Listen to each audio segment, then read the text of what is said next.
Bom dia a todos e todas, bem-vindos às quase 4.000 pessoas de 580 municípios brasileiros. Um prazer ter vocês aqui com a gente na nossa capacitação de Big Data para cidades inteligentes. Meu nome é Júlia Dias, eu lidero a iniciativa de código aberto do BID, Code for Development, e hoje eu tenho a honra de moderar nossa segunda aula, Pilares e Fundamentos de Cidades Inteligentes e Big Data. Antes da gente começar, eu queria dar alguns avisos. Então, o primeiro aviso é que, para receber o certificado de participação no curso, vocês precisam participar de pelo menos 4 aulas, de um total de 6, e a gente confere isso através da lista de participantes, que é gerada automaticamente pelo Zoom. E eu só falo isso para tranquilizar vocês, vocês não precisam se preocupar, não precisam fazer nada, a gente já recebe isso automaticamente do Zoom. O segundo aviso é que o Q&A está aberto, então vocês podem fazer perguntas durante as 2 apresentações, e a gente vai ter um tempo de perguntas e respostas ao final do evento, mas vocês já podem começar a enviar perguntas de vocês. Um terceiro aviso que eu acho que é super bacana, muitos de vocês pediram um espaço para que vocês pudessem trocar experiência entre vocês, com seus colegas inscritos, e por isso a plataforma de código aberto do BID, o Code for Development, abriu o nosso Slack para vocês. Então, vocês vão receber um convite para entrar no Slack de Code for Development, e uma vez que vocês aceitem, vocês vão ser adicionados a uma sala exclusiva dessa capacitação de Big Data e Cidades Inteligentes, onde vocês vão poder trocar experiências de projetos que estão fazendo e falar mais sobre o tema de cidades inteligentes. A gente vai enviar o convite do Slack pelo e-mail do BID Brasil, e no mesmo e-mail vocês vão receber o e-mail do BID Brasil, onde vocês estão recebendo as comunicações desse curso, né? E a gente também vai enviar o convite para vocês aceitarem receber outros conteúdos do BID. E além disso, a gente vai também colocar o link do canal do Slack aqui no chat também do Zoom, para vocês entrarem quando vocês quiserem. Queria lembrar que além das 6 aulas virtuais ao vivo, a gente tem as aulas pré-gravadas com experiências da Coreia do Sul.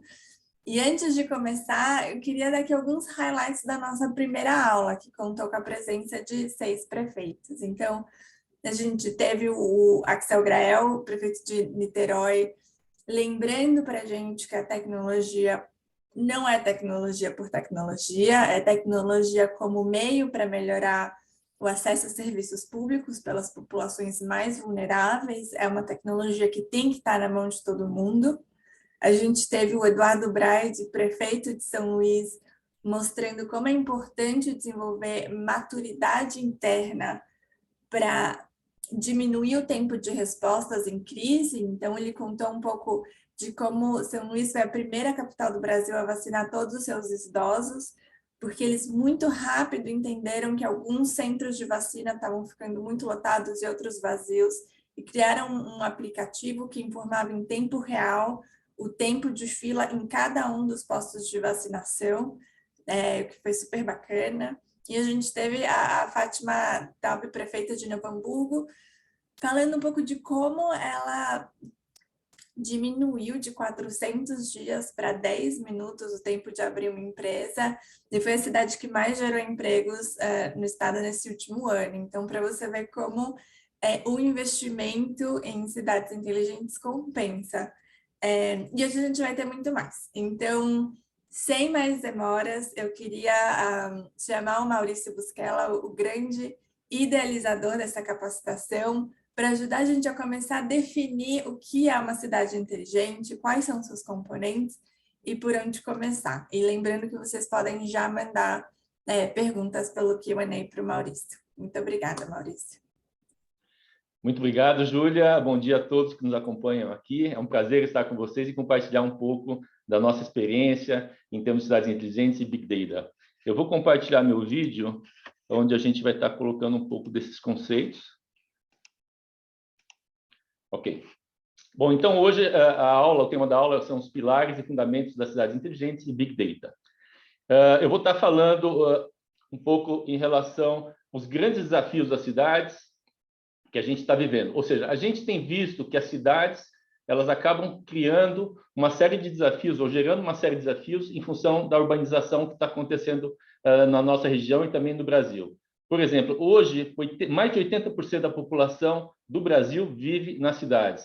E esse crescimento, essa migração de pessoas das áreas rurais para os centros das cidades, gerou uma série de problemas, principalmente em função da falta de um planejamento adequado, né?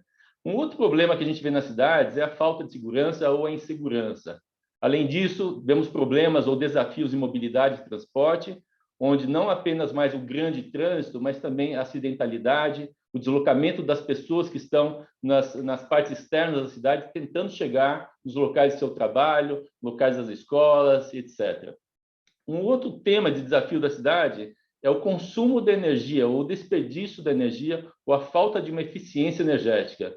A gente observa muito isso na iluminação pública das cidades, onde ainda tem uma infraestrutura talvez inadequada, obsoleta, com lâmpadas de vapor de sódio, que consomem muita energia, e pouco uso de lâmpadas LED com controle de liga-desliga de forma mais inteligente. Temos visto desafios dos efeitos das mudanças climáticas, que a gente tem observado maiores quantidades de tempestades, chuvas mais intensas e mais frequentes, que geram alagamentos, geram deslizamento de terras em áreas mais vulneráveis, entre outros. Água e saneamento também é um dos grandes desafios da cidade. Tanto o acesso à água potável, talvez também a parte relacionada com os vazamentos de água. Oi? Acho que a gente não está vendo a sua apresentação. Não está? Eu estou na primeira lâmina, vou colocar de novo. Desculpe-me. Perdão.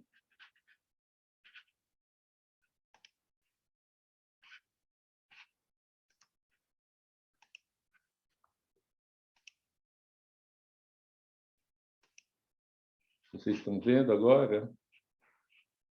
Agora sim. E está em tela cheia?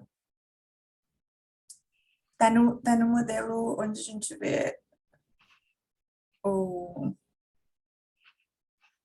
modelo de gestão, não no modelo apresentação.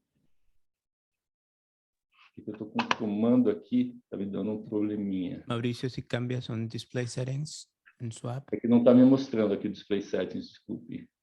Okay, I can share the presentation for you. Ok, thank you. Desculpe aqui a falha técnica. Nós praticamos tudo isso antes e estava super bem. Agora eu não vejo o comando do display settings. Mas muito obrigado. Ok, então próximo slide. Você pode me passar o comando que eu mudo slides? Bom, então próximo slide, por favor. Pedro. Sí, Mauricio. Listo. Next. Eu não estou vendo a mudança. Eu posso controlar? Ok. Então, eu estava falando dessa parte de água e saneamento, que a gente ainda observa uma série de problemas em relação aos vazamentos de água e o acesso à água e água potável, né? Tem os temas relacionados com saúde e educação, onde a gente também observa que a educação, muitas vezes, não está, as escolas não estão muito próximas das cidades, assim como a saúde muito próximo das habitações ou dos lugares onde vivem as pessoas, resíduos e conectividade. Ou seja, as cidades têm uma série de problemas que a gente observa, e nesses problemas, obviamente, a gente indica que, com tantos problemas na cidade, a gente não pode mais, no século XXI, trabalhar com uma gestão de cidades no modelo tradicional. Nós temos que levar nossas cidades para um modelo de gestão inteligente. E o que é uma cidade inteligente, né? O que significa ser uma cidade inteligente? No lado do BID, a gente define uma cidade inteligente, que é aquela que coloca as pessoas, e aí a gente grifa o termo de pessoas, no centro do desenvolvimento, incorpora as tecnologias de informação e comunicação, ou seja, as tecnologias, na gestão urbana, e utiliza esses elementos como ferramentas que estimulam a formação de governo eficiente, que engloba o planejamento colaborativo e a participação cidadã. As Smart Cities favorecem o desenvolvimento integrado e sustentável, tornando-se mais inovadoras, competitivas, atrativas, humanas e resilientes, melhorando vidas. A gente escutou na aula passada os prefeitos mencionando exatamente qual que é o valor de uma cidade inteligente se ela não estiver melhorando as vidas. Ou seja, o grande valor da cidade inteligente é juntar tecnologias, pessoas e processos com o objetivo de criar melhores condições de vida para seus cidadãos. E, nesse sentido, a gente vê a cidade inteligente como talvez um organograma, um conjunto de iniciativas integradas, né? Ou seja, eu estou vendo a cidade não só apenas mobilidade ou segurança, mas quando eu planejo uma cidade inteligente, eu quero entender a cidade como um todo, fazer um planejamento que me permite olhar os diferentes setores da cidade e aí poder atuar. Por exemplo, na iluminação, a gente mencionou anteriormente, você pode usar uma série de tecnologias, processos, com pessoas, obviamente, e trazer a iluminação para uma iluminação muito mais eficiente, que desperdiça menos energia e possa ser muito melhor utilizada. Saúde e educação, usando ferramentas tecnológicas e processos, você pode ter, por exemplo, prontuários eletrônicos, você pode ter análise de incidências de alguns tipos de doença. Educação, você pode também definir onde você vai colocar a nova escola usando ferramentas inteligentes, né? O planejamento urbano, usando dados geolocalizados, também te permitem incluir ou entender a cidade dentro do mapa de sistema de informação geográfica. Cidadãos como centro das iniciativas da cidade, conectividade, segurança, uma série de ferramentas que te permitem, na cidade inteligente, melhorar a segurança, como câmeras, como a análise de monitoramento ou mapas de calor de criminalidade, mobilidade é a mesma coisa, o transporte, a gestão de emergências com centros que estão realmente entendendo os locais de incidência de emergências, ou acidentes, ou eventos, e comandando todo um tipo de resposta muito mais eficiente, né? E aí, o que a gente vê é que nessa visão integrada de uma cidade inteligente, é muito importante que a gente consiga ver a cidade como um conjunto, uma maneira holística, multissetorial, para poder definir esse plano, para que a cidade possa realmente evoluir para um outro nível. E é claro que a implementação de cidade inteligente não tem que ser feita toda de uma vez, você pode escolhendo os setores e reintegrando, como, por exemplo, muitas cidades brasileiras já têm parte inteligente para a segurança, a mobilidade, mas é importante nesse plano estratégico ter uma visão de futuro e de integração. Na cidade inteligente, a gente dá muito destaque aos cidadãos, né? Os cidadãos como centro do desenvolvimento. A gente vê dois papéis fundamentais para os cidadãos. Primeiro, é aquele beneficiário das ações ou das intervenções da cidade. Então, a cidade está pensando em como pode melhorar a vida dos cidadãos. Por outro lado, a gente vê também que os cidadãos têm um papel fundamental nas cidades, que é o de protagonista. Ou seja, a cidade ela tem um número limitado de funcionários públicos, de pessoas que estão trabalhando na cidade. E é muito importante que os cidadãos também se sintam dono ou partes integrantes da cidade, provendo informações de retroalimentação para que a cidade possa conhecer, possa estar melhorando. De repente eu vejo um buraco na rua, uma árvore quebrada, uma árvore caída, uma lâmpada queimada. Eu, como cidadão, tenho que ter a obrigação e o dever de informar a cidade. Então, o cidadão, nesse sentido, ele é um fator muito importante, um protagonista e também beneficiário da cidade inteligente. Bom, quais são os pilares de uma cidade inteligente, né? Então, a gente, quando começa a definir a cidade inteligente, a gente entende que existem 4 áreas super importantes nas cidades inteligentes. O primeiro deles é a conectividade de banda larga, onde eu vou ter os cabos, a fibra ótica, etc., onde eu vou conectar os diferentes pontos da cidade, os diferentes dispositivos, né? Então, se eu estou na prefeitura, eu estou conectando a Secretaria de Saúde, os postos de saúde, as escolas e assim por diante. No pilar número 2 são os dispositivos. Ou seja, a gente fala muito em câmera e sensores, mas também os dispositivos conectados que usam a tecnologia, né? Elas também estão relacionadas com outros dispositivos, tipo GPS de carros, por exemplo, ou de ônibus, e dispositivos como sensores, pluviômetros inteligentes e outros mais. Uma vez que você tem essa conectividade, né, e você tem os dispositivos, você está coletando informações ou dados, e esses dados vão para o centro da inteligência, que é o centro de comando ou centro de cooperação da cidade, que está exatamente analisando esses dados e tomando decisões. Decisões de curto prazo, respondendo a uma emergência, respondendo a um evento e podendo acionar, tomar algumas ações proativas para que o evento seja resolvido o mais rápido possível. No quarto, é a comunicação com o cidadão, que a gente mencionou agora. São os portais, são sistemas de atenção ao cidadão e assim por diante.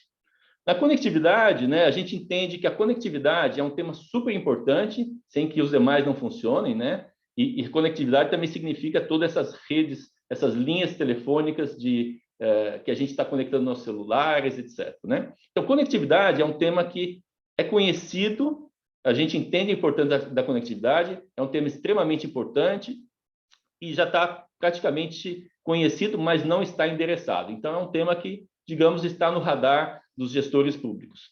Dispositivos conectados, a gente entende também que já existem movimentos nesse sentido, colocar câmeras, sensores, etc., está praticamente endereçado, né? O grande X da questão, o grande agora oportunidade que a gente enxerga são nos centros da inteligência, porque com esses dispositivos conectados, com essa conectividade, com os sistemas que existem nas cidades, esse centro de inteligência ele acaba sendo um centro não só de comando e operação, de resposta às emergências, mas um centro que vai fazer uma análise desses dados para poder definir políticas públicas e também fazer predição futura. Ou seja, o que eu consigo entender desses centros, né? E é por aí que a gente coloca um pouco essa parte de prioridade na parte de Big Data, que nas cidades, essa área está realmente tendo uma série de informações ou de dados e tem a potencial de melhorar a qualidade desses dados e a qualidade das informações para tomar melhores decisões.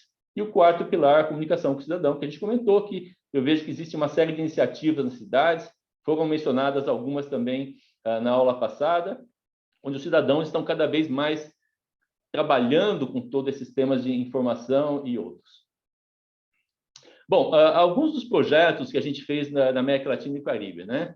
Então, no BID, a gente trabalhou em mais de 50 projetos, em mais de 20 países, e esse trabalho que a gente fez, desde cooperações técnicas, estudos, assistências técnicas e também programas de financiamento, e também a gente recebeu muita ajuda de parceiros nossos, de diferentes países, da Coreia do Sul, de Israel, da Espanha, de universidades e outros, né? E aqui tem um pouco um mapa resumido, ele não está completo, de alguns países, algumas cidades que a gente trabalhou. Em termos de cidades inteligentes, é importante mencionar que não existe o tamanho definido de uma cidade.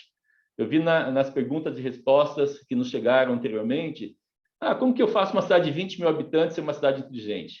Ou seja, não tem uma definição do tamanho mínimo nem máximo de uma cidade.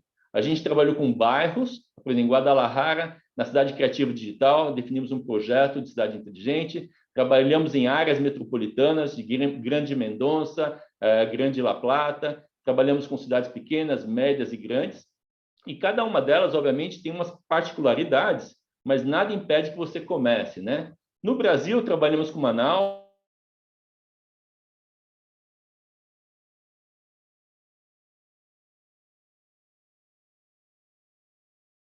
expansão da rede de internet municipal e outras cidades também. Tá? Bom, o que a gente fez também... Opa, tá. Voltando aqui.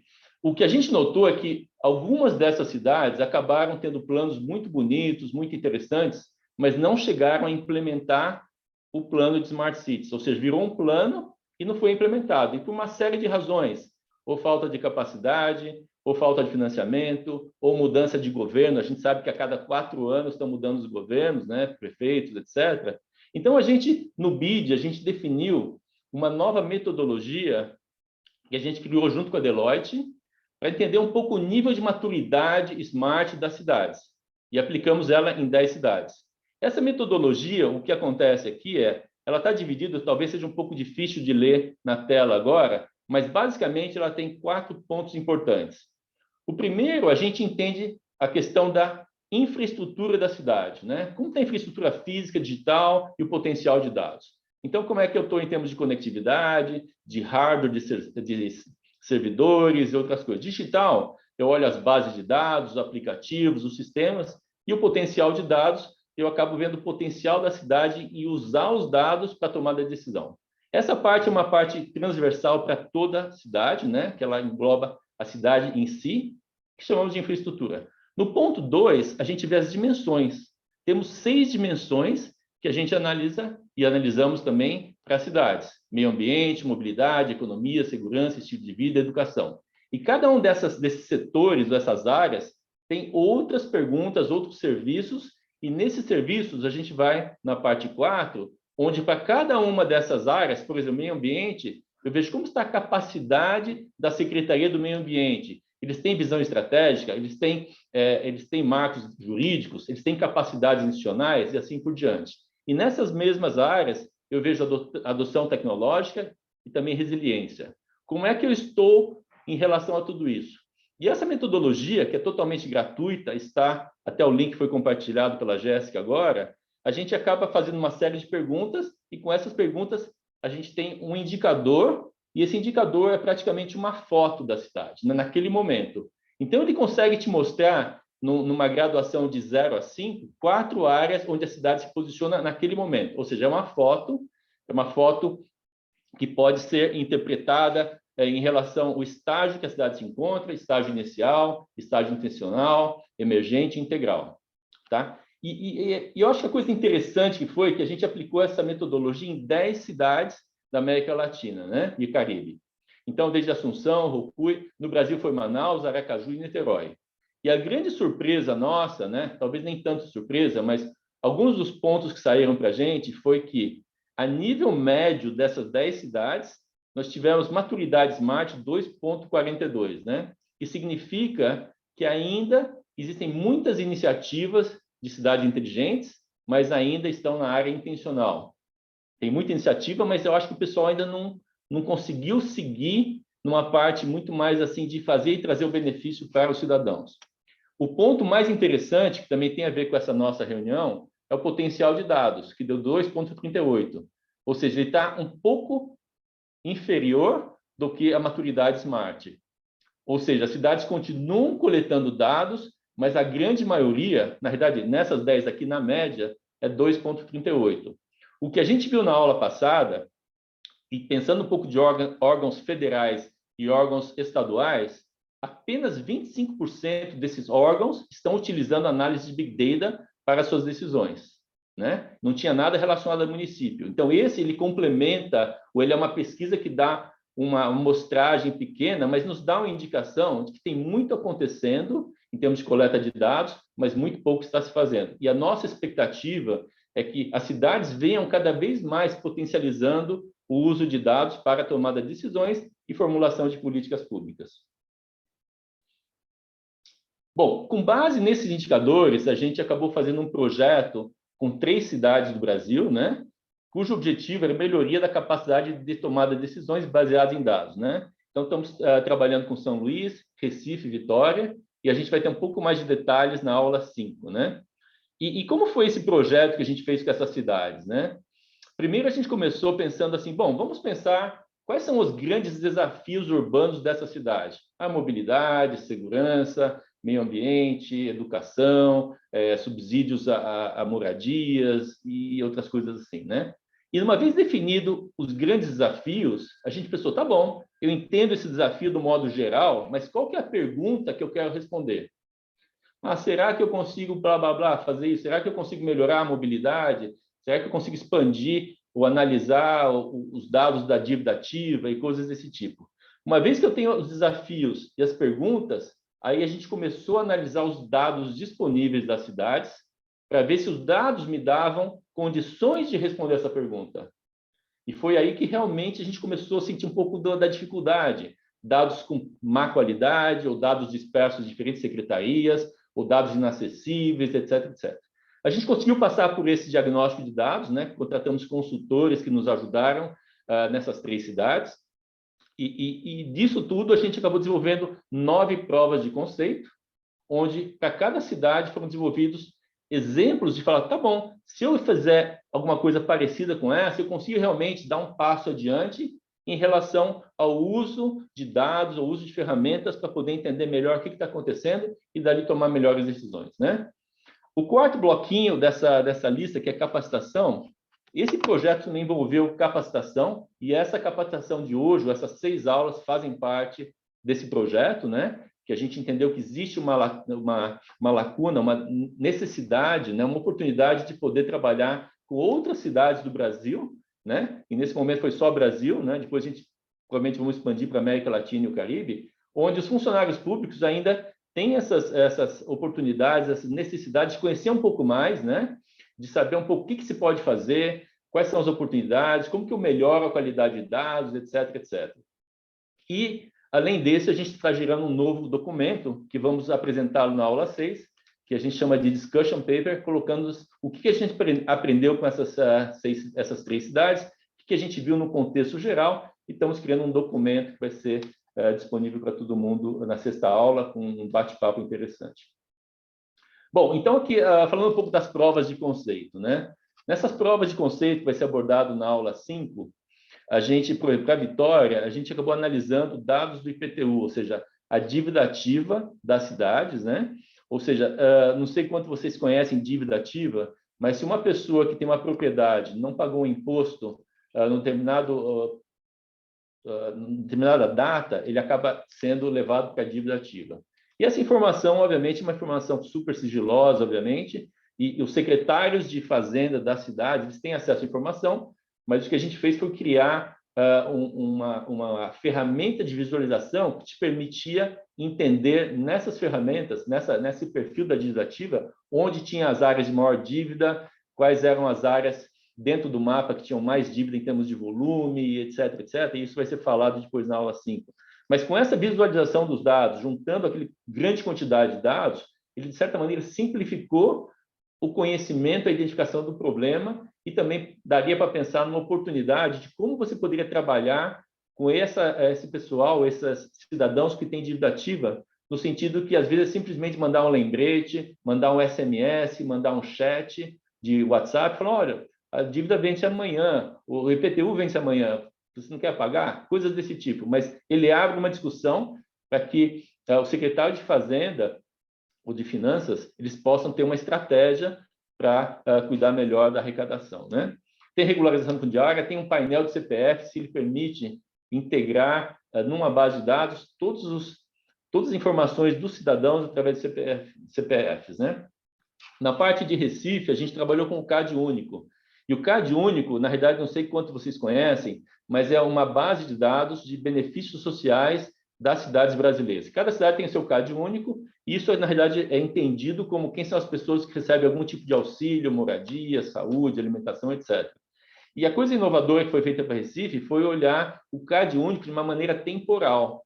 Então, olhando na data de hoje, mas voltando para trás, para ver quais foram as mudanças das pessoas, dos níveis de pobreza a partir de determinada data. Então, você tem uma imagem, um filme do CAD único de alguns anos, ao invés de ter o CAD único simplesmente como uma ferramenta de benefícios, né? Outra ferramenta de subsídio de aluguel, ciclo de mobilidade, uma coisa super interessante, e turismo. E de São Luís, a gente também integrou as bases de dados, né? Quando eu falo a gente, na verdade, são os consultores que a gente contratou, que trabalham muito próximo dos secretários dessa cidade e também com as equipes técnicas das cidades, tá? Então, toda essa parte de integração de dados nas cidades e também uma análise das moradias que estavam no Centro Histórico de São Luís. Tem muita moradia e parte do projeto que está sendo desenvolvido com São Luís é exatamente um aproveitamento melhor dessas moradias que estão na cidade, no centro da cidade. Bom, vocês falaram em relação a qual que seriam algumas recomendações, né? Então, do ponto de vista que a gente tem trabalhado com a cidade, a gente vê alguns pontos que são super importantes para você seguir o caminho de uma cidade inteligente, né? O primeiro começa com a liderança do prefeito ou da prefeita, que esse gestor, ele entende, ele tem uma visão estratégica, ele consegue levar a cidade para um patamar totalmente muito mais inteligente, né? A gente observa que as cidades estão passando por uma transformação digital, potencializando as tecnologias, etc. Então, esse líder é a pessoa que vai dar o rumo para a cidade. Tem que ter uma equipe muito boa de pessoas que estão comprometidas, que são pessoas que estão querendo realmente fazer essa mudança, envolver os cidadãos, identificar quais são os grandes problemas, os diagnósticos. As opções tecnológicas, né, são importantes, mas não são o grande objetivo, são o meio. Pensar em como financiar toda essa transformação, definir parcerias, com o setor privado, com as empresas, com as universidades também, ter um plano de ação, fazer um projeto piloto que mostre que funciona, como funciona e vai aprendendo, executar, ter métricas e evoluir. Bom, a gente também tem uma documentação muito interessante, que são esses 3 livros aqui, e por sinal, eu juntei uma bibliografia das 2 aulas, a gente vai passar para vocês na quinta-feira, através de e-mail, toda a bibliografia, que inclui também essas 3 publicações, né? Uma delas é o Caminho para Smart Cities, que é um guia de cidades inteligentes, que é um guia que, embora ela seja de 2016, ele continua atual e pertinente.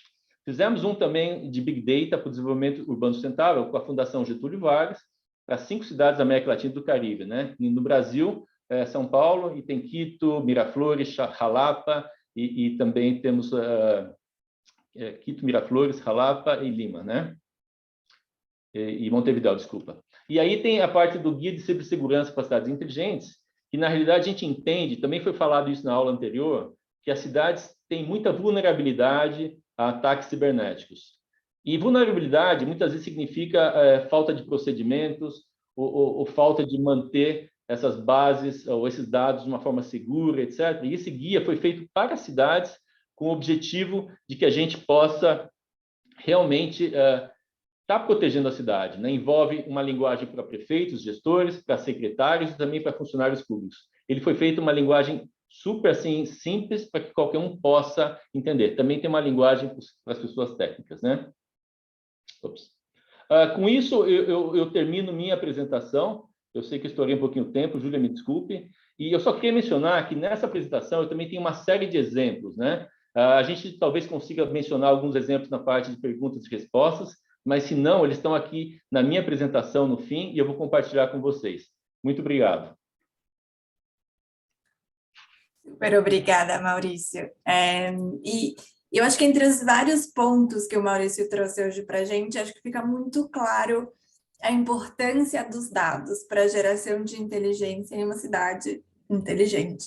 Então, agora eu gostaria de convidar o Antônio para falar um pouquinho para a gente sobre esse pilar que é tão importante, os dados, né? Da onde eles podem vir, como podemos usar, quais são os cuidados que a gente tem que ter e muito mais. E antes de passar para o Tony, eu quero lembrar vocês de fazerem as suas perguntas pelo Q&A. A gente está aqui já computando todas elas para abrir o Q&A no final da fala do Tony. Tony, com você. Obrigado, Júlia. Bom dia a todo mundo. Eu espero que vocês possam entender o meu portunhol. Eu vou compartilhar minha tela. E hoje eu vou falar de data. Big Data para cidades inteligentes, mas na realidade pode ser Big Data, Small Data. O que importa é que os dados sejam certos. Eu sou consultor em o que eu chamo analítica urbana. A minha especialidade é o análise de dados para pesquisar dinâmicas urbanas e para fazer recomendações de políticas públicas. Eu também sou professor. Eu dou aulas como esta, também em universidades relacionadas com análise de dados para políticas públicas. No BIGI, eu formo parte de uma equipe que se chama Laboratório de Cidades. Se vocês buscam em Google Lab Cidades BID, é o primeiro resultado.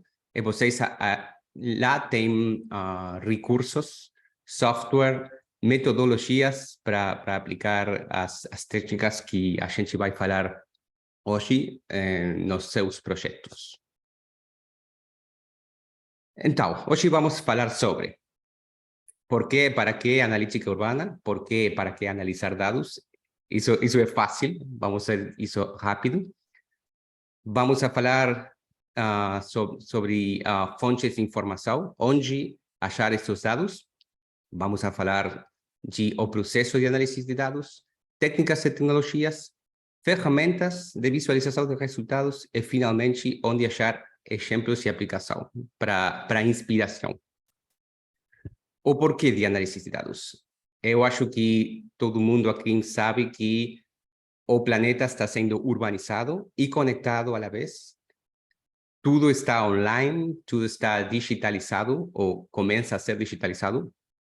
E, ao mesmo tempo, nossa espécie, o ser humano, se voltou uma espécie urbana. Estamos todos morando nas cidades que não têm grandes pressupostos, não têm big budgets, e isso é um imenso desafio de gestão, porque temos em Latinoamérica, temos falta de planejamento, desigualdade, pressão climática, degradação ambiental, e tudo isto combinado com grande fragilidade econômica e institucional. Esses são nossos problemas em América Latina. Mas também temos algumas oportunidades, porque a era urbana é também a era dos dados. Os dados são como combustível, permitem criar coisas, permitem responder perguntas que antes não podiam ser respondidas. E estes dados crescem todos os dias. Alguns são dados abertos, públicos, que vocês podem descarregar. Online, vocês têm censos nacionais, portais de dados abertos, sítios públicos como OpenStreetMap, que é como a Wikipédia, mas tem data georreferenciada. Tem sensores de baixo custo que podem capturar informação meteorológica, por exemplo. E vocês têm imagens de satélite que são públicas. Mas também agora há algumas fontes de informação que não são tão abertas, mas são úteis, como dados de redes sociais, como Twitter, Instagram, Facebook, e alguns serviços que prestam fornecedores, imagens aéreas de alta resolução, sistemas de roteio para transporte público, diretórios de pontos de interesse. São dados que vocês podem procurar e são úteis para a pesquisa e para a gestão. Mas, para que usar esses dados é uma pergunta que só vocês podem responder, porque os dados não têm opinião nenhuma, os dados não sabem nada. A gente é a que sabe que há que fazer, que tem que decidir. Por isso, a resposta de quais são as perguntas importantes é um problema eterno, é um problema humano, é um problema que só pode ser respondido com experiência pessoal, com decisão, com ideologia, com coisas que não são tecnologia. Certo? Mas o interessante agora é que temos novas técnicas e novas ferramentas relacionadas com as novas fontes de dados que nos permitem responder estas perguntas. Sim? O que cambia não é o que, mas é o como. Como respondemos estas perguntas? E para isso, tipicamente, temos o que eu chamo o que se chama ciência de dados. A ciência de dados é a aplicação de novas ferramentas analíticas para responder perguntas. É um processo de pesquisa, basicamente. O quadro teórico, que não é tecnológico, define quais são as perguntas importantes. Isso não é técnico, não é um problema técnico, não é um problema tecnológico, é um problema de gestão, é um problema de opinião, um problema de ideologia, um problema que não está relacionado com tecnologia. Mas uma vez que decidimos que é o que há que fazer, ou quais são as perguntas importantes, agora sim a tecnologia, a técnica tem protagonismo, e chamamos ciência de dados ao processo completo do processo analítico, que tem seis fases principais: coleta de dados, que inclui a limpeza de dados. A limpeza de dados é a parte mais trabalhosa. Também tem, uma vez que vocês têm os dados coletados, uma vez que temos os ingredientes, fazemos o processamento. Processamento e análise, tipicamente com línguas de programação, com software estatístico, com tecnologia para processamento de dados. E estas técnicas são as que vai gerar resultados. Vai gerar respostas, vai gerar mapas, vai gerar tablas, quadros. E finalmente temos a fase de visualização e comunicação. E esta fase é a mais importante do processo analítico, porque se vocês não comunicam resultados, vocês não têm efeito na realidade. Não há cambios, não há novas políticas públicas, não há decisões tomadas se vocês não comunicam. Se o público, se os decisores, se os protagonistas do cambio não têm nova informação, não têm novas opiniões, não têm novas respostas, não há cambio. Então, vamos a falar um pouquinho mais de cada uma destas etapas. Para empezar, a recolha de dados, fontes de dados. Uma fonte que vocês podem achar para todos os municípios, ou muitos municípios, e o portal de dados abertos. Eu acho que vocês têm nas suas cidades portal de dados abertos. Tipicamente, o portal tem dados que a prefeitura genera, administra para seu funcionamento, e esses dados são limpiados, organizados e compartidos como público. Estes dados muitas vezes são muito interessantes para a cidade, para a prefeitura mesma. Por exemplo, no portal de dados abertos de Buenos Aires, minha cidade, se publica dataset que contém dados de consultas da cidadania à cidade, reclamos, e vocês aí têm reclamos de pessoas sem teto, onde uma pessoa chamou a cidade para dizer que há uma pessoa morando na rua, e se vocês coletam todos estes dados e projetam mapa, vocês podem ver onde há mais reclamos, onde há concentração de pessoas sem teto, e isto permite desenhar políticas públicas, isto permite priorizar respostas. Outra fonte que é muito interessante é OpenStreetMap.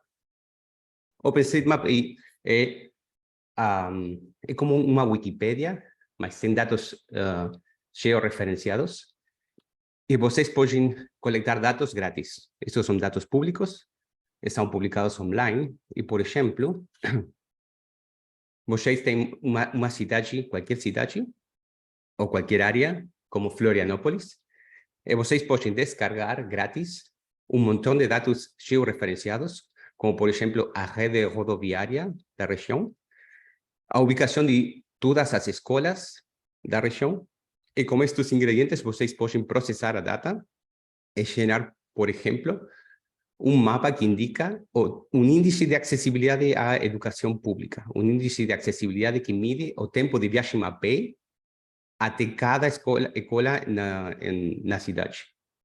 E estes dados georreferenciados podem ser processados, e vamos a falar logo disto, com ferramentas especializadas que fazem isto automaticamente para vocês.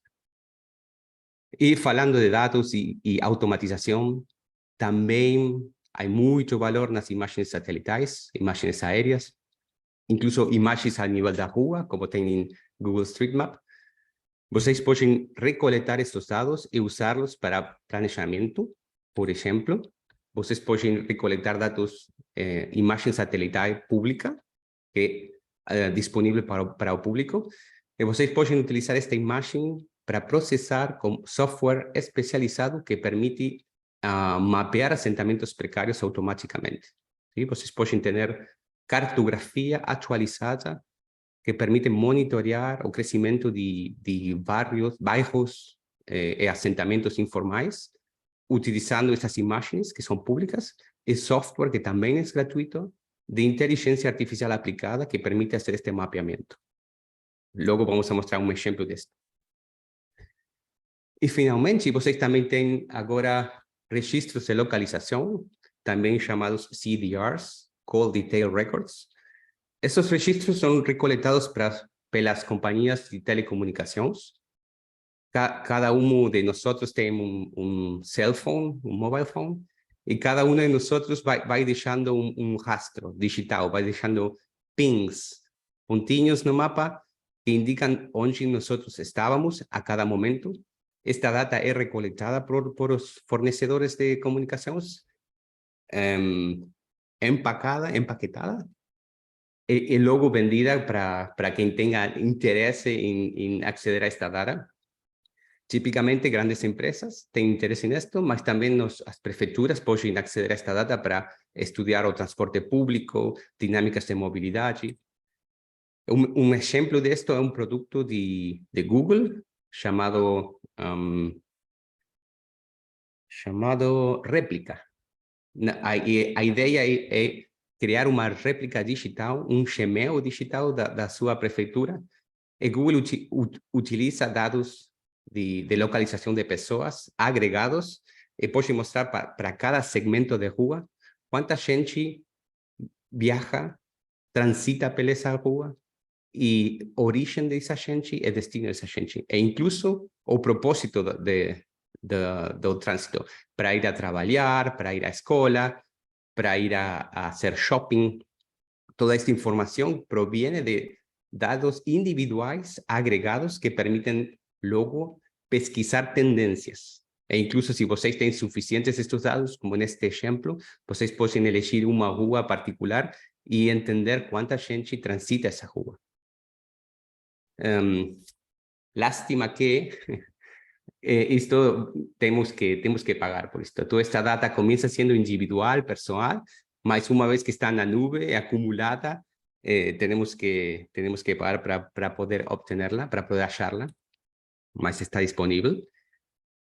E una vez que el problema dos dados no es más un problema, una vez que temos dados, comienza el procesamiento, a fase de procesamiento, e a gente tem que lembrar que a limpeza de dados é a fase mais trabalhosa do processo analítico. Eu acho que sempre esquecemos isto. Quando uno pensa, uno desenha projeto analítico, sempre pensa nos resultados, nas visualizações, nos mapas, no poder do análise, mas esquece que a maior parte do tempo vai ser dedicado a limpar dados, porque os dados sempre têm problemas, sempre têm faltantes, sempre têm incoerências, sempre têm alguns casos inexplicáveis. Então, verificá-los, corrigi-los, eliminar erros, torná-los comparáveis entre distintas fontes é uma fase que sempre é a mais trabalhosa. Então, temos que assegurar que entendemos que o processo analítico requiere um trabalho muito aburrido que tem que ver com a limpeza. Mas uma vez que os dados são certos, a parte de aplicar técnicas, ferramentas analíticas é uma parte mais conhecida e é um problema de recursos humanos.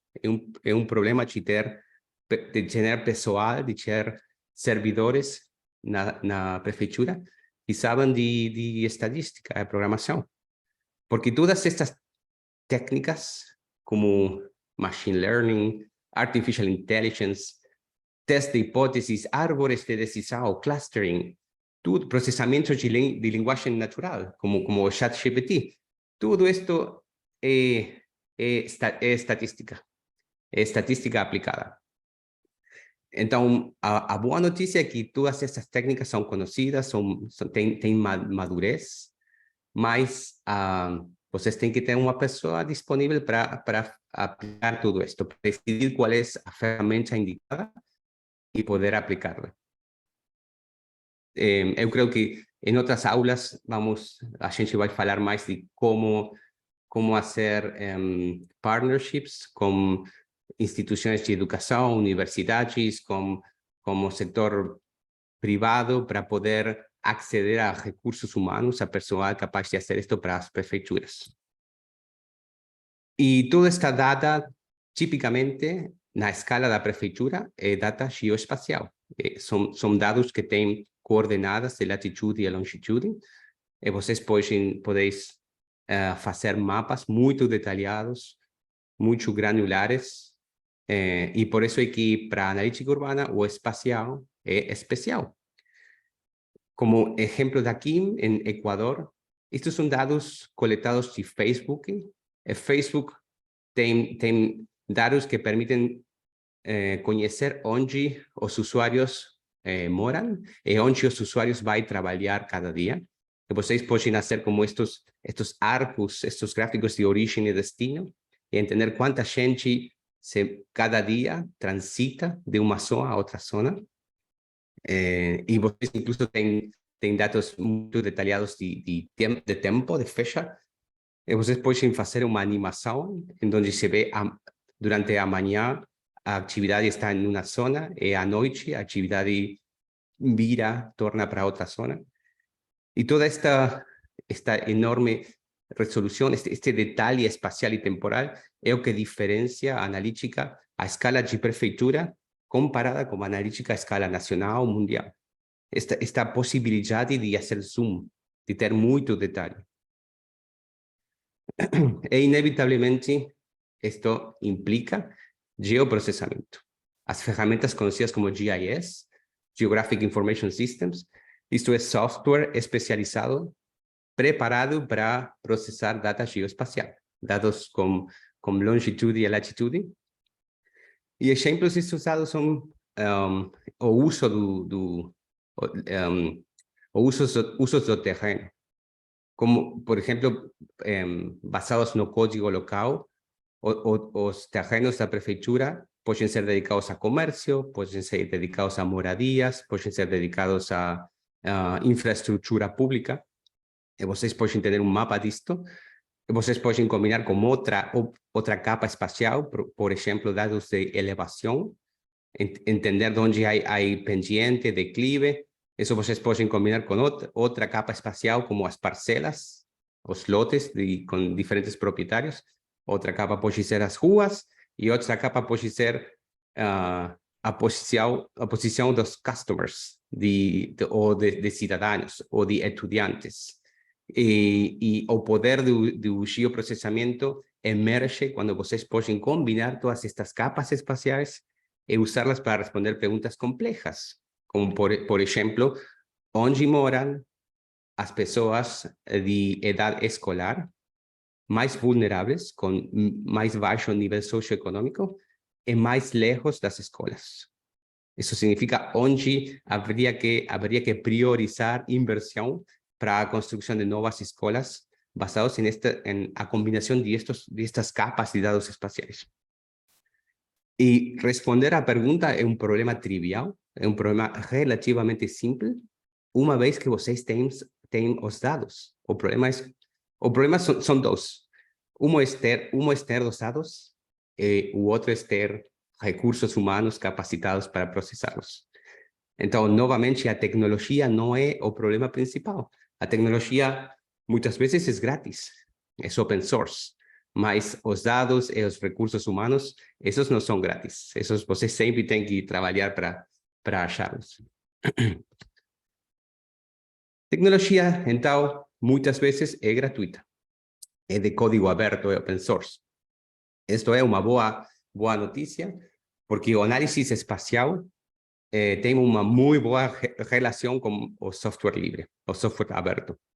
Vocês têm linguagens de programação como R ou Python, que são muito populares, muito potentes para análise geoespacial e são gratuitos. Vocês têm bases de dados como MongoDB ou PostGIS, gratuitas também. Incluso tem sistemas operativos como Linux, Ubuntu, que são gratuitos. E incluso vocês têm fontes de dados como OpenStreetMap, que eu já mencionei, que tem data georreferenciada, gratuita, contribuída por voluntários. E o BIG, como Julia aqui presente, tem uma iniciativa chamada Code for Development, que tem uma homepage em português, muito bonitinha, onde vocês podem, se vocês acedem a esta webpage, vocês podem aceder a um catálogo com ferramentas abertas, desenhadas para ajudar na gestão pública, para geoprocessar.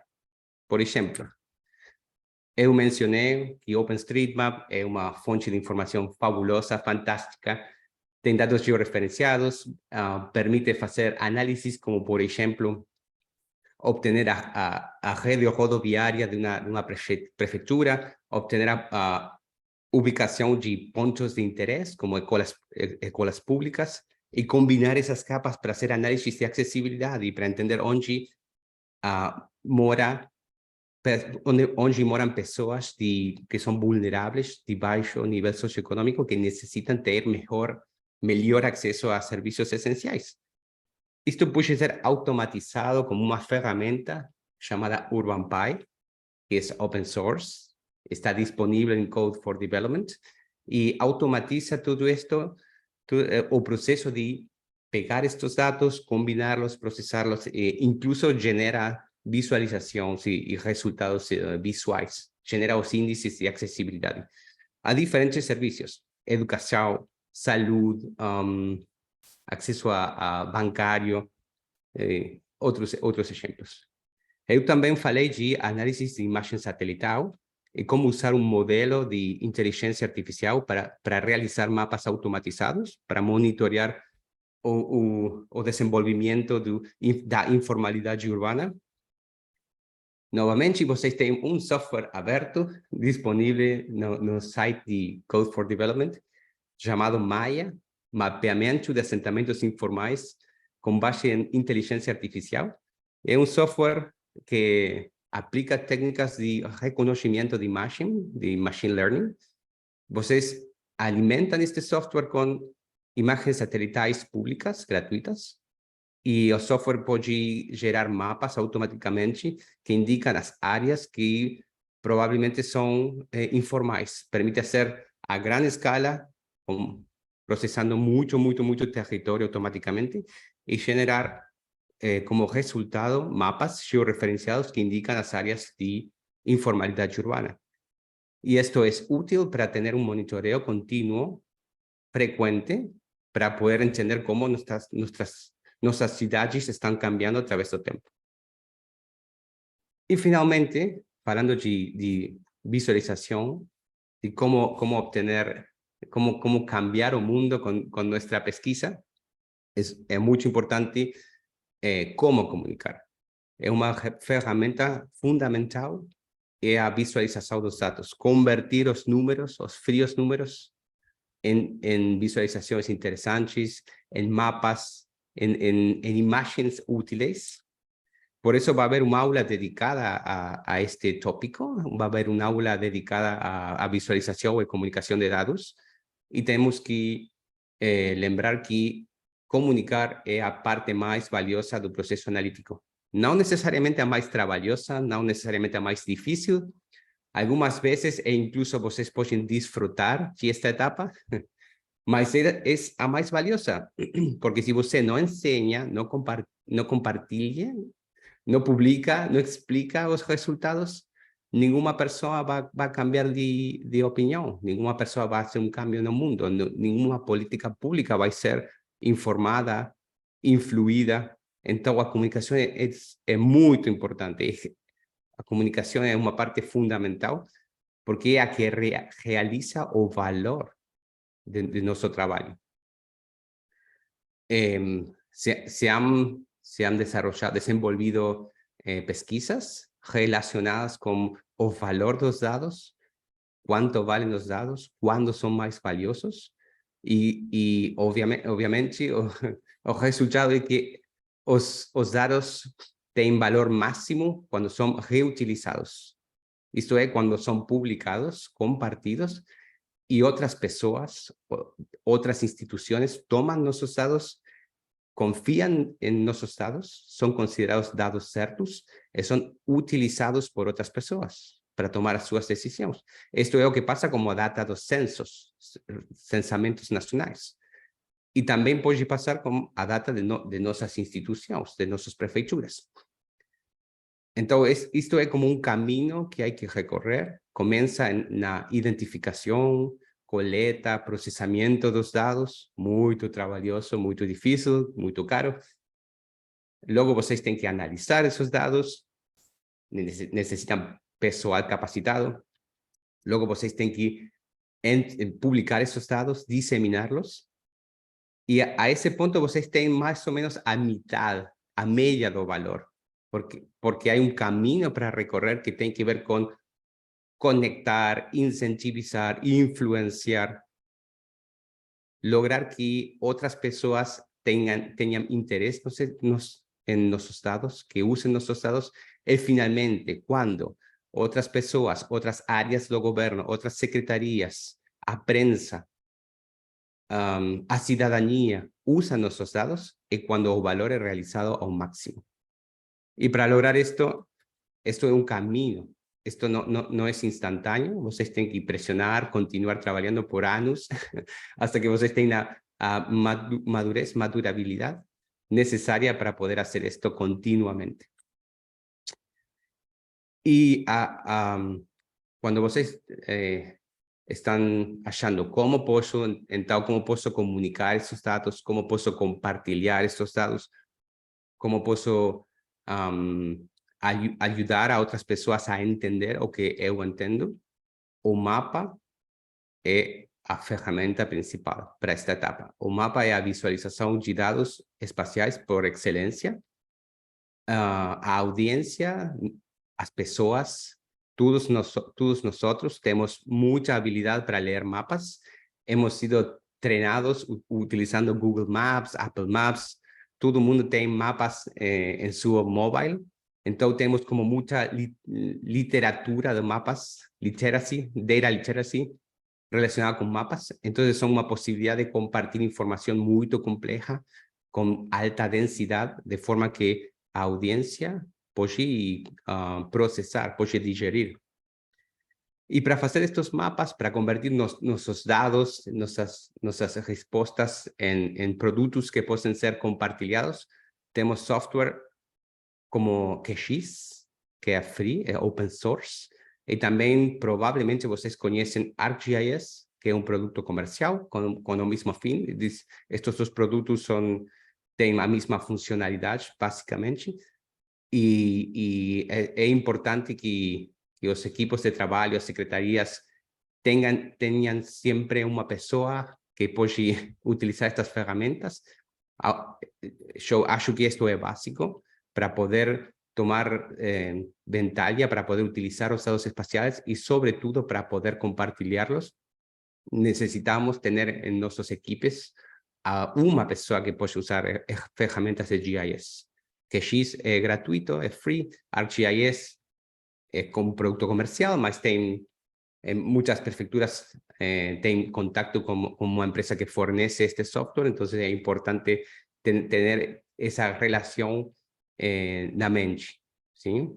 E assegurar-nos que temos ao menos uma pessoa em nossas equipes que podem utilizar estes softwares, que não são tão difíceis de usar. ¿Sí? Com um pouco de treinamento, vocês podem começar a usar este software e obter muito bons resultados. E também existem soluções de fornecedores de tecnologia que são plataformas na nuvem, plataformas cloud, que não necessitam instalação, não necessitam ter software em nossas computadoras, em nossas laptops. Tudo está na nuvem, os dados estão na nuvem, a visualização é criada na nuvem, e vocês têm fornecedores como Carto, é uma possibilidade. Existe outro fornecedor chamado Mapbox, assim, que estes podem ser opções interessantes para fazer experimentos, para tentar, se vocês têm dataset geoespacial, ou dois, ou uma quantidade que quer pequena, com a que você quer brincar um pouquinho, eu acho que vocês podem tentar isto, criar uma conta em Mapbox ou em Carto, fazer upload de seus dados, e usando a interfaz gráfica, que é simples, fazer uns cliques, tentar criar mapas. Esses mapas logo podem ser compartilhados. Isto pode ser caminho de início no uso de software GIS, de Geographic Information Systems. Mas, se vocês precisam de inspiração, se vocês precisam ter exemplos de que vocês podem fazer com os dados que têm, existe website, uma área de pesquisa no MIT, no Massachusetts Institute of Technology, chamada Sensible City Lab, e esta equipe de pesquisa, eles são masters, eles são expertos em comunicação, em como fazer visual a informação, e todos os seus projetos são relacionados com cidades, com prefeituras, com problemas socio-urbanos. Então, é como um catálogo muito bonito das possibilidades de como processar informação de diferentes tipos, de saúde, de economia, de trânsito, e como convertir esta informação em dados interessantes, em visualizações com impacto. Não é fácil replicar estes resultados, mas é uma interessante fonte de informação para ser nossa versão mais pequenininha de estes projetos. E temos experiências no Brasil. Maurício mencionou estas provas de conceito, que o VIGI dio suporte, dio apoio para que prefeituras no Brasil decidieran quais são problemas de interesse, problemas que têm prioridade, e combinado com os dados disponíveis, criar produtos digitais que sirvem para obter informação certa do problema de gestão, como isto de a regularização fundiária em Vitória,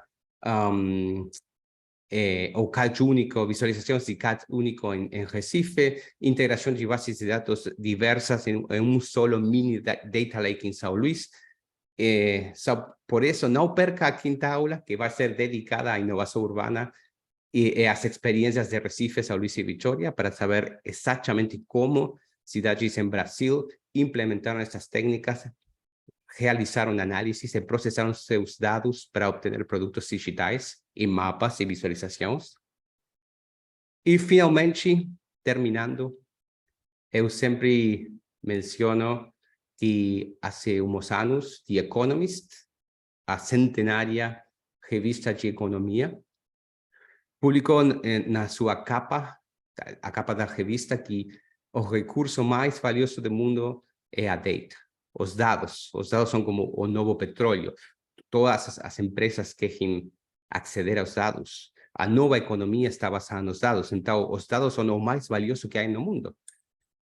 Mas isto é interessante, certo, quizás, mas não é exato. Porque, como hemos estado falando aqui, o recurso mais valioso do mundo não necessariamente são os dados, porque dados há muitos, os dados crescem todo o tempo, os dados são tantos que não temos suficiente tempo para processá-los, então, provavelmente, o mais valioso do mundo hoje não são os dados, é a capacidade de aproveitar os dados. São recursos humanos, conhecimento, recursos econômicos, essa é a capacidade que permite, isso tem valor. Como convertir estes dados em respostas, como convertir dados em informação, isto só pode ser realizado se vocês têm personal que tem a capacidade. Então, por isso, creio que a futuro, o desafio das cidades, das prefeituras, em América Latina, no mundo todo, é como manter, como retener recursos humanos, pessoal especializado que permita obter valor de nossos dados. E com isso é o fim. Muito obrigado.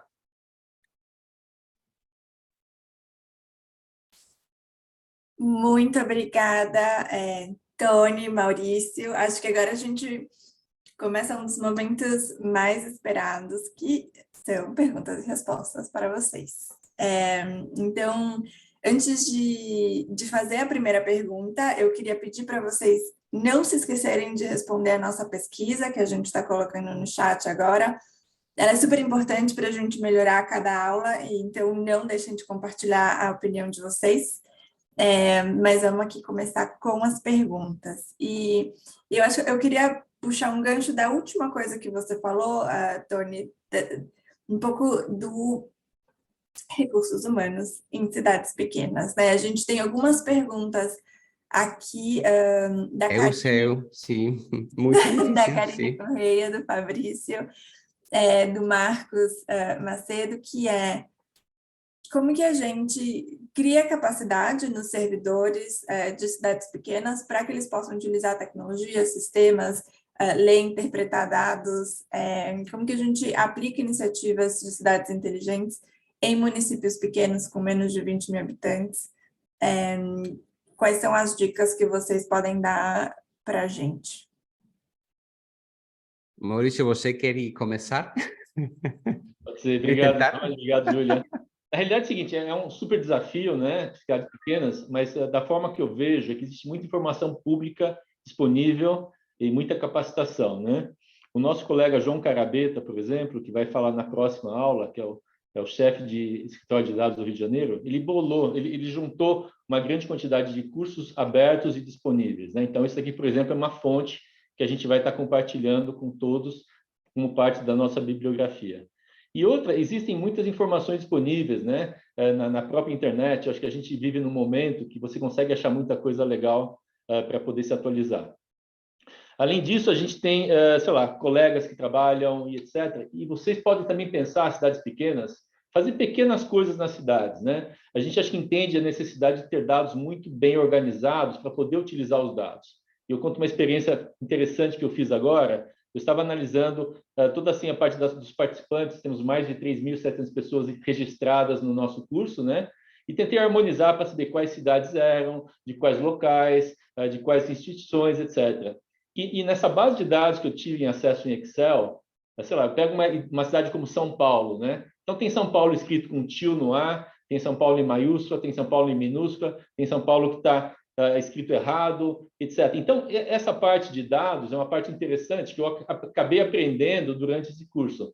Então, eu acho que assim, nas cidades pequenas, dá para a gente pensar em algumas coisas que podem ser feitas nas cidades, trabalhar com Excel, trabalhar com a consciência da importância dos dados estarem limpos, higienizados, com a consciência de começar a pensar na confidencialidade dos dados, guardar os dados, fazer algum tipo de processamento, assim, e começar com esse conhecimento maior, poder estar fazendo alguns experimentos dentro da cidade.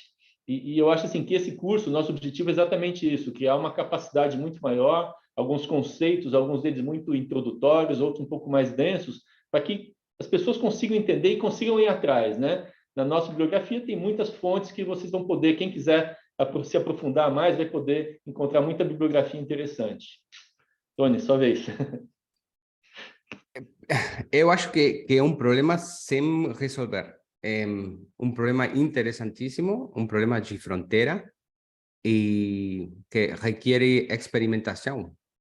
Pilotos, como por ejemplo, San Luis, Recife, Vitória, colaborando como BIGI para entender cómo podemos fornecer esas habilidades y cómo podemos garantizar que va a quedar dentro de las prefeituras, que va a ter continuidade no tempo. Mas para cidades realmente pequenas, menos de 20.000 habitantes, também temos que inventar algo. Não, eu acho que não há uma resposta certa. Tudo depende de nossa imaginação. Quizás formar como federações de cidades pequenas, fazer um pooling de recursos, isso poderia ser interessante, mas temos que fazer experimentos nessa direção. Então, eu acho que é um problema crítico. É um problema de fronteira, é um problema que requer pesquisa e também é legal, é ótimo ter aqui representantes, servidores de cidades pequenas que possam fazer que a sua voz seja ouvida e continuar esta conversação. E continuando aqui nos desafios organizacionais do tema Cidades Inteligentes, né? A Bianca Ferrentini, ela tem uma pergunta super interessante, que é como que a gente combate a inovação ilhada, né? A inovação que fica exclusivamente na Secretaria de Inovação da cidade e acaba não sendo transversal para toda a prefeitura.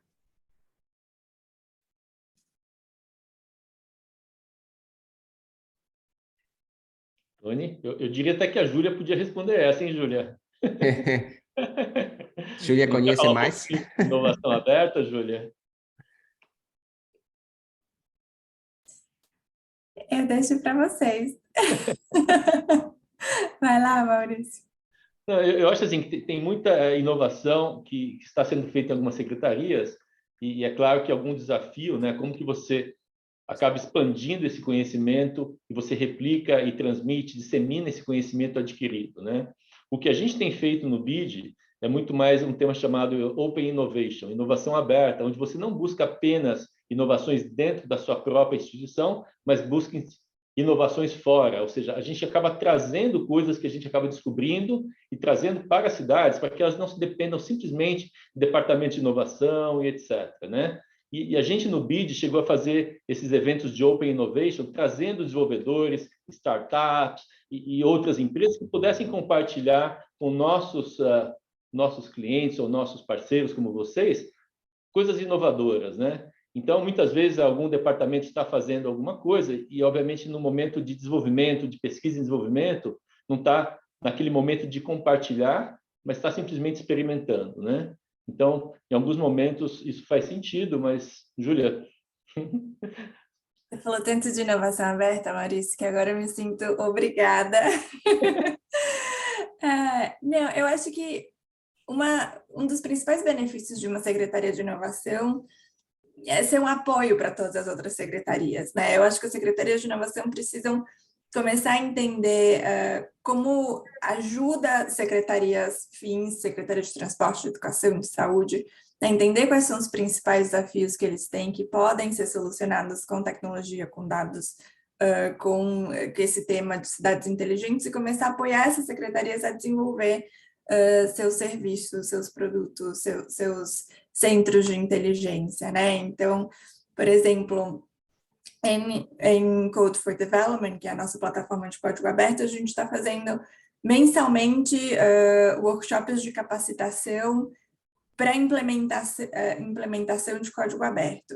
E esses workshops de implementação são muito focados, né? Então, a gente tem, por exemplo, uma ferramenta que usa AI para identificação de qualidade de vias. A gente está fazendo essa capacitação para a Secretaria de Transporte das cidades, dos estados, o Ministério de Transporte. Então, eu acho que a Secretaria de Inovação tem um papel fundamental aí de apoiar as demais secretarias e ser um conector, né? Talvez seja a secretaria que vai liderar um data lake, que vai entender quais são os desafios de todas as secretarias e pensar em uma solução conjunta. Eu acho que para o tema de dados, aí já olhando para o Tony, pode ser super estratégico ter esse backbone de umas cidades inteligentes, né? Sí, he olhado, he visto algunos casos de éxito de secretarías de innovación para tentar entender cuáles son as coisas que se repiten. Tipicamente, uma secretaria de inovação que tem sucesso, que tem éxito, depende do prefeito. Necessita ter autoridade sobre otras áreas, porque compartir datos no es fácil, no es algo que siempre se hace con alegría. Entonces, a secretaría tiene que tener más poder de lo que uno acha para poder ser... Hoy, yo gustaría de ter datos de moradias, datos de tránsito, datos de segurança, vocês podem compartilhar. E se a Secretaria de Inovação não tem autoridade, a resposta vai ser não, não, muito difícil, a tecnologia não está lista. Então, isto é um desafio. E, por outro lado, eu creio que o sono das secretarias de inovação é criar um produto, um reporte, uma visualização, um mapa que as outras áreas vão querer consumir, que as outras áreas vão ser como clientes da Secretaria de Inovação, e outras áreas vão dizer sí, que continúe existiendo, que tenga recursos, porque nosotros no somos clientes de esa secretaría. Nos consumimos esos datos, esos reportes, esas visualizaciones. Esse é como o sono. E agora eu quero sair um pouco da parte organizacional e falar aqui de perguntas específicas de casos reais, né? Então, a Marina Carvalho, ela está falando que ela está vivendo na prática o desafio de fazer uma identidade digital em Santa Catarina. E o agendamento é apenas eletrônico. Ele abre todo dia, meio-dia, acaba em 10 minutos, e é isso. E desde que ela chegou, ela já viu 3 idosos indo para casa por não saberem acessar e não terem informação e habilidade de dados, né? Como a gente faz para que essa digitalização de serviços não excluam populações vulneráveis? Quais são as melhores práticas? Bom, deixa eu... Oi, Tony. Vocês têm que ter ao menos uma pessoa que tem conhecimento de sociologia, uma pessoa não técnica, mas uma pessoa com conhecimento de dinâmicas sociais que esteja atenta e que possa influir nas decisões técnicas para proteger direitos, para assegurar inclusão. Os dados digitais têm bias, como se diz em português bias? Tendência. Uma tendência a fazer desaparecer as pessoas mais vulneráveis, porque as pessoas mais vulneráveis não estão online, não têm conectividade, não consumem produtos digitais. Então, as pessoas vulneráveis têm menos rastros na internet e nas bases de dados. Então, é um esforço adicional estar seguros de que vamos a verlos, a olhá-los como a imagem digital da cidade.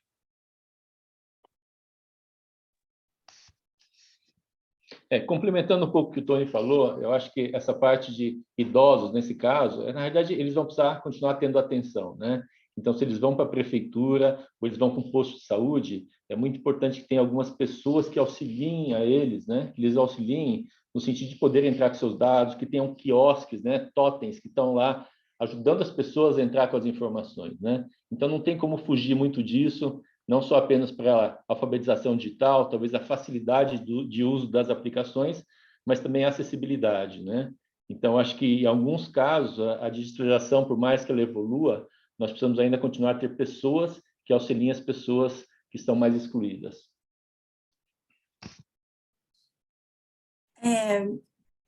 E falando em como a gente garante que a gente não está gerando exclusão, quando a gente está montando um projeto de cidade inteligente, o Jorge Douzan, ele pergunta aqui como a gente estimula a participação cidadã nesses projetos de cidade inteligente, né? Como a gente faz um projeto participativo?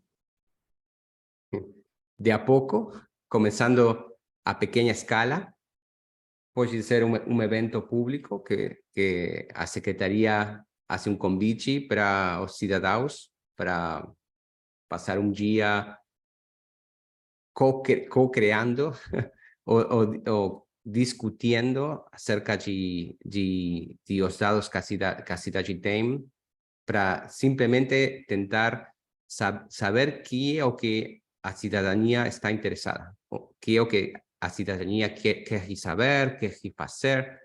Eu acho que isso vai ser distinto em cada cidade, cada prefeitura. Então, há que começar pequeno, com pequenos eventos, convites e falar com a gente, falar como cidadãos. Eu acho assim que isso é muito importante, mas é importante também setar as expectativas com os cidadãos, né? Então, se você fala, tem um novo aplicativo e eu vou resolver seus problemas. Então, o aplicativo está disponível, todo mundo baixou o aplicativo, e no momento que as pessoas começam a entrar com suas demandas, caiu uma árvore aqui, tem um buraco aqui, uma luz queimada, e essas demandas acabam sendo armazenadas, mas não há um encaminhamento num tempo adequado, você pode perder credibilidade e ninguém acaba mais usando essa solução.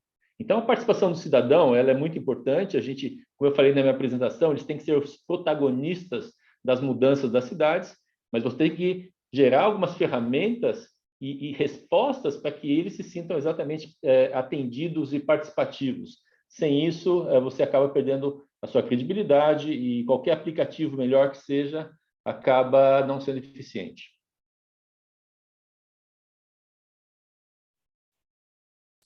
Legal. Então, eu queria passar agora, a gente falou de casos reais, a gente falou do desafio de recursos humanos, eu queria passar para o desafio de dados, né? Então, quando a gente fala do setor público utilizando uma quantidade gigantesca de dados, é uma obrigação gigantesca, né? Uma responsabilidade gigantesca. Então, o Gabriel Barros e o Pedro José Galvão têm algumas perguntas relacionadas a isso, né? Que como a gente garante privacidade de dados, como a gente garante que os registros de geolocalização captados por telefones celulares são individualizados, são anonimizados.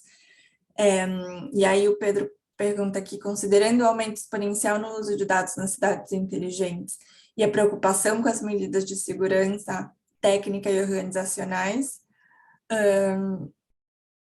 quais são os principais desafios relacionados à resiliência dos sistemas públicos para que eles consigam preservar a confidencialidade, integridade e disponibilidade de dados?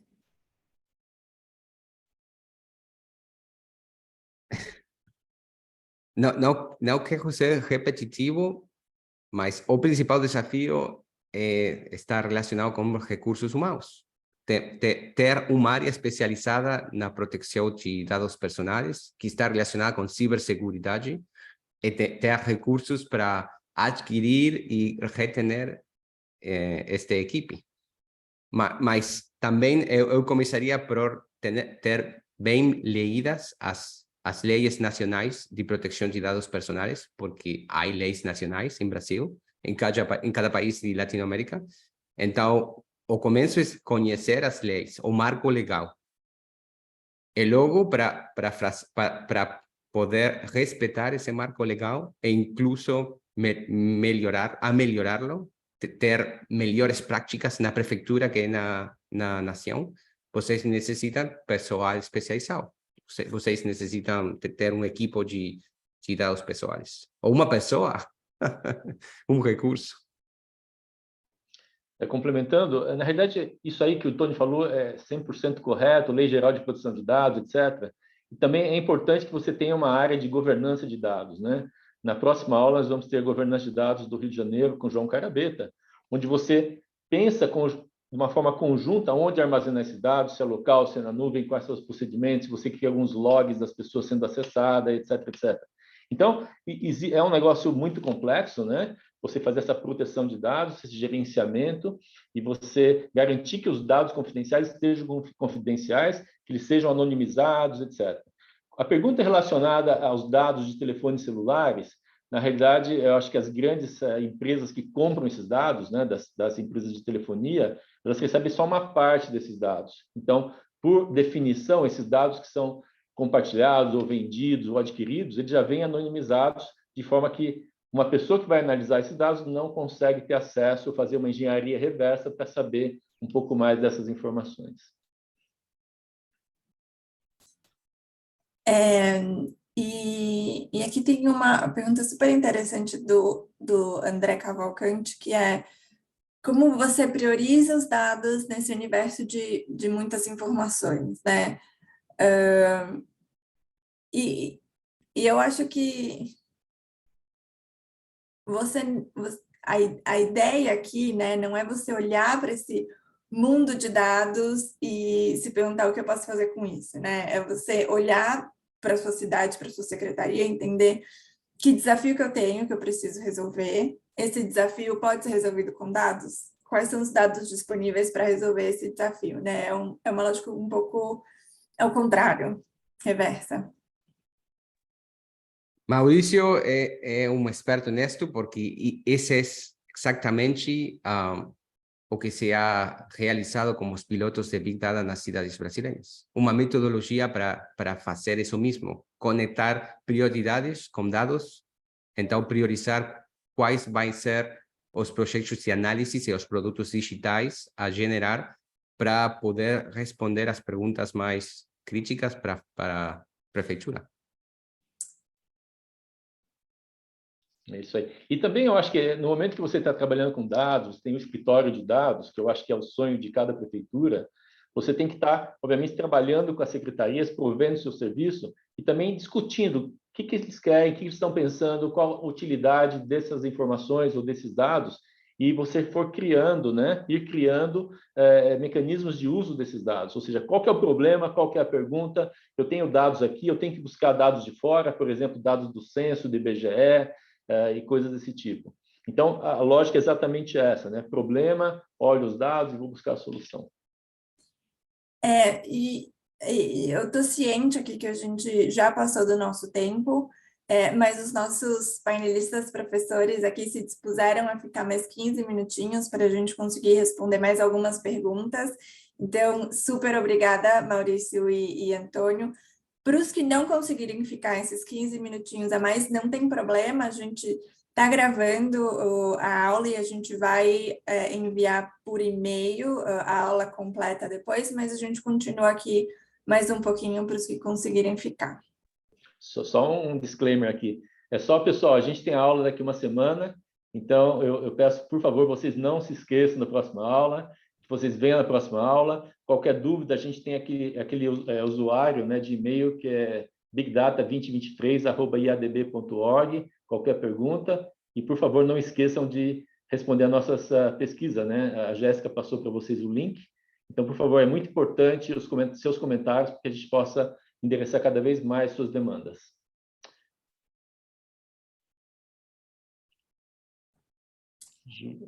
Então, eu queria passar aqui para outro tema, que é a questão normativa. Então, a gente teve algumas perguntas sobre a questão normativa, que é... a Marina perguntou, gostaria de saber se nessas cidades avaliadas pela metodologia há um conceito legal de cidades inteligentes, porque o Brasil não tem essa definição legal, e eu gostaria de saber quais foram os critérios para cada nível de Smart City. A gente tem aqui outra pergunta dela também, com a LGPD e a Autoridade Nacional no Brasil instalada nesse ano, houve alguma consideração sobre a necessidade de atender essa regulação? E o Marco pergunta aqui, como pode haver gestão inteligente de cidades se ainda falta essa normativa? E aí ele fala, né? Acho que vocês trouxeram alguns exemplos de gestão de desastres naturais. Ele fala, a gente não tem normativa da ABNT para sistemas de drenagem de águas pluviais urbanas, como a gente faz um projeto de cidades inteligentes para essa situação? Excelente pergunta, e deixa eu tentar endereçar todas essas 3 ou 4 perguntas de uma vez só. Então, a nossa metodologia, na realidade, é uma metodologia rápida de implementação, um conjunto de perguntas, uma análise das respostas, que as cidades podem fazer um autodiagnóstico, responder as perguntas e tentar avaliar onde se encontra. É muito mais uma foto, um selfie, né, vamos dizer assim, onde a cidade pode entender onde que está acontecendo. Existem outras metodologias, né? Eu até estava falando com a Luísa, que trabalhou no CTI Renato Acha, que desenvolveram uma nova metodologia para o Ministério das Cidades, o Ministério de Ciência e Tecnologia do Brasil, que é muito mais complexa. Tem algumas avaliações da ABNT, ou das ISOs, né, que tem aqui, tiveram algumas perguntas nesse sentido, que são muito mais complexas, muito mais detalhadas, que te permitem entender um pouco os seus pontos interessantes, seus pontos fracos, etc. Ou seja, a nossa metodologia, ela simplesmente posiciona e te dá uma foto de onde você se encontra para que você possa começar a discutir, entender suas vulnerabilidades e seguir por um caminho, né? Não existe uma norma em relação a, digamos, se é uma cidade inteligente ou não. A cidade que foi inteligente ontem, né? E a gente sabe que tem uma série de concursos no Brasil e no mundo de Smart City que colocam um ranking, né? A nossa metodologia não coloca um ranking, é uma foto. Existem outros que colocam cidade 1, 2, 3 e assim por diante.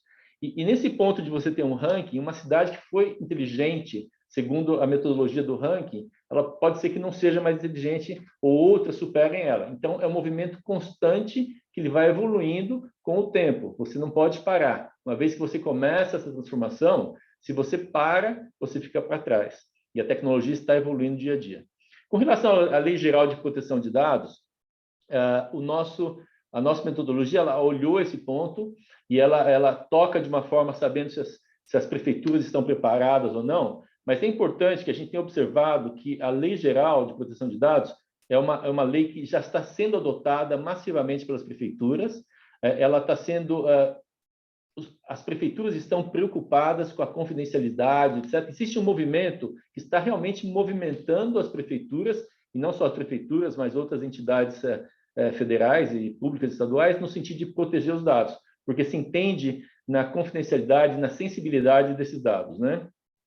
Em relação aos desastres naturais, eu não sou grande especialista em desastres naturais, Mas em cidades inteligentes existem alguns recursos que você pode estar aplicando para prevenir desastres naturais ou para reagir a alguns tipos de desastres. Por exemplo, você pode ter pluviômetros colocados em algumas partes da cidade que vão te indicando a quantidade de chuva que está chegando, e você fazendo uma análise, por exemplo, da porosidade da terra nos morros, etc., com a Defesa Civil, você vai saber quanto de água aquele morro, aquela área vulnerável pode aguentar antes de ter um deslizamento de terra.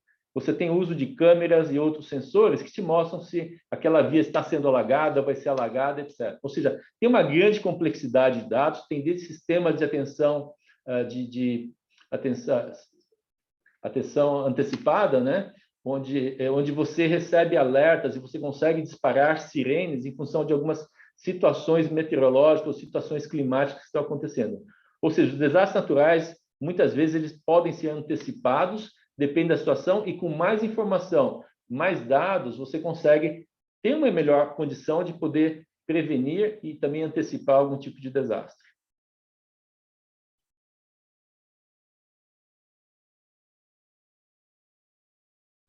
Estou aqui lendo as novas perguntas.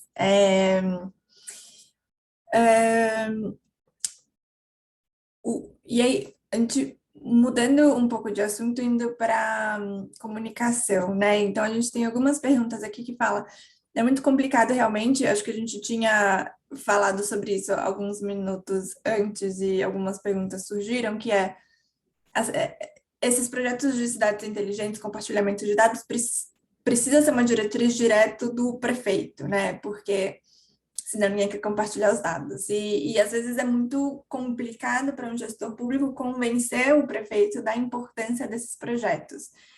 Como eles podem mostrar a importância desses dados para as autoridades eleitas, né? Existem algumas boas práticas para gerar, para colocar esses projetos como prioridade na agenda do prefeito eleito?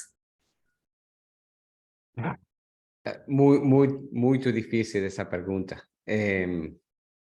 Cada caso deve ser distinto, mas o que eu fazeria se eu fora uma pessoa relacionada com uma secretaria de dados, de inovação numa prefeitura, seria tentar alinhar meus propostas com as prioridades do prefeito ou prefeita.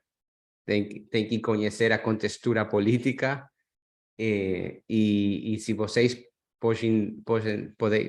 se você pode demonstrar que tem forma de prover informação relevante para uma questão crítica, como os dados disponíveis na prefeitura, isso é excelente ponto de partida. Então, vocês têm que tentar alinhar vossos análises com as prioridades políticas, que tipicamente são as prioridades mais importantes, dependendo do contexto.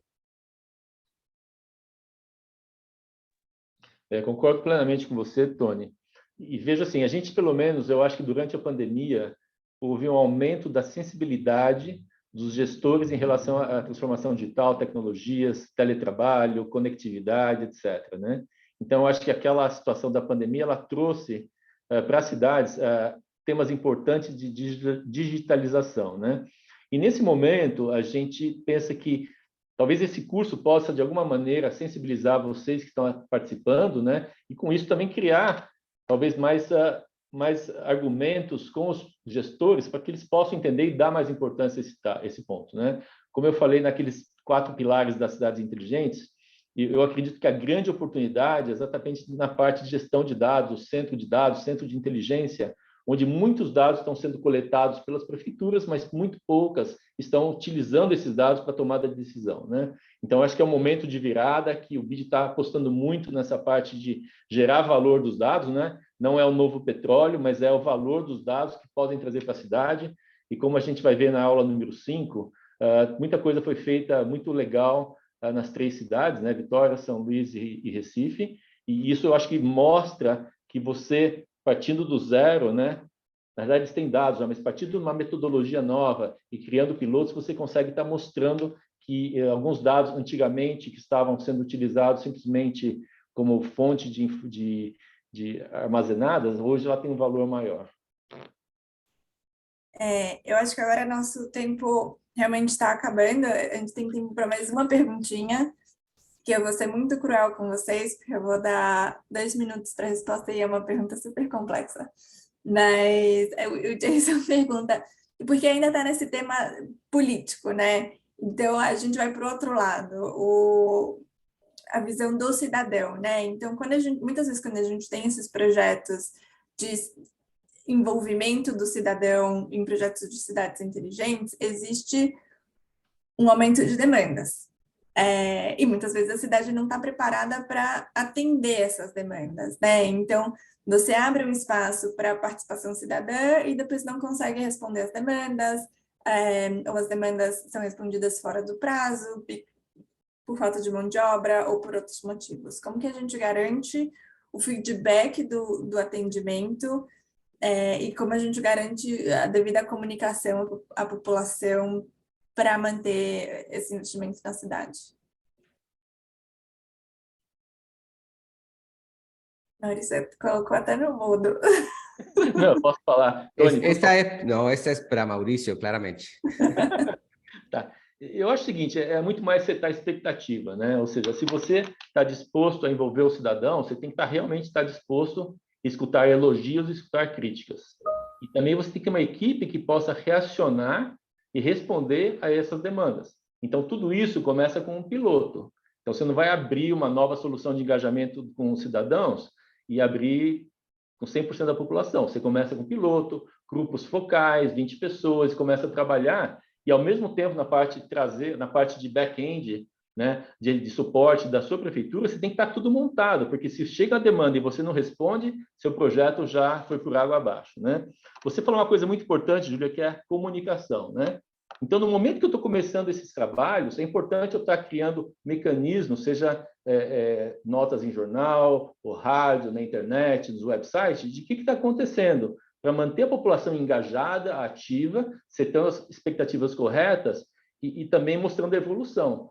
Porque você quer manter o engajamento. O cidadão ele é muito importante, como eu falei de novo, falo novamente, ele é o beneficiário, mas também protagonista das cidades inteligentes. Então, você quer uma expansão da sua força de trabalho da prefeitura com os cidadãos. São eles que são os olhos da cidade no campo. Então, para engajá-lo, você tem uma estratégia, não é simplesmente, vou lançar um novo aplicativo, etc. Toda a parte workflow de back-end, né, palavra técnica, você tem que estar isso muito bem planejado. Agora a sua vez, Tony. Eu acho que é diferente na cada prefeitura e a minha opinião é que esta é uma oportunidade para ter um sabor local, um estilo local, de como fazer para interpelar, para incluir a cidadania nos processos de transformação da cidade inteligente. Eu creio que as técnicas clássicas provavelmente vai seguir funcionando, como ser abertos, comunicar bem, comunicar o tempo todo, mas também é uma oportunidade para encontrar, para achar que é o que faz especial a cada prefeitura e que é o que a cidadania de cada lugar tem diferente e tem interesse em não ser a resposta, mas é interessante porque quem pode achar essa resposta tem uma forma de integrar a cidadania com sabor local. Super obrigada. Eu acho que a gente agora realmente está no limite, mas eu queria agradecer imensamente os nossos professores e participantes e passar a palavra para o Maurício, que vai falar um pouquinho sobre a nossa próxima aula e fazer o encerramento. Nós que agradecemos você, Júlia. Excelente moderação. Muito obrigado. Tá. Bom, o que eu queria falar um pouco rapidamente é um pouco da próxima aula, a terceira aula, que vamos ter Gabriela Gambi, João Carabeta, eu também vou estar lá, e a Valéria. É uma aula que vai falar sobre governança de dados das cidades inteligentes, a parte de proteção e inclusão, né? Então, eu acho que é uma aula super interessante, ela entra naquele fluxo, naquela história que a gente falou um pouco antes, né? Começamos com os prefeitos, hoje um pouco o conceito de cidades inteligentes e Big Data, e a terceira aula vai falar de governança de dados, também proteção e privacidade de dados, né? Então, por favor, venham nas próximas aulas aqui, e essa aula é daqui uma semana nesse mesmo horário, mesmo Zoom. Outro ponto que é, por favor, no próximo slide, Pedro.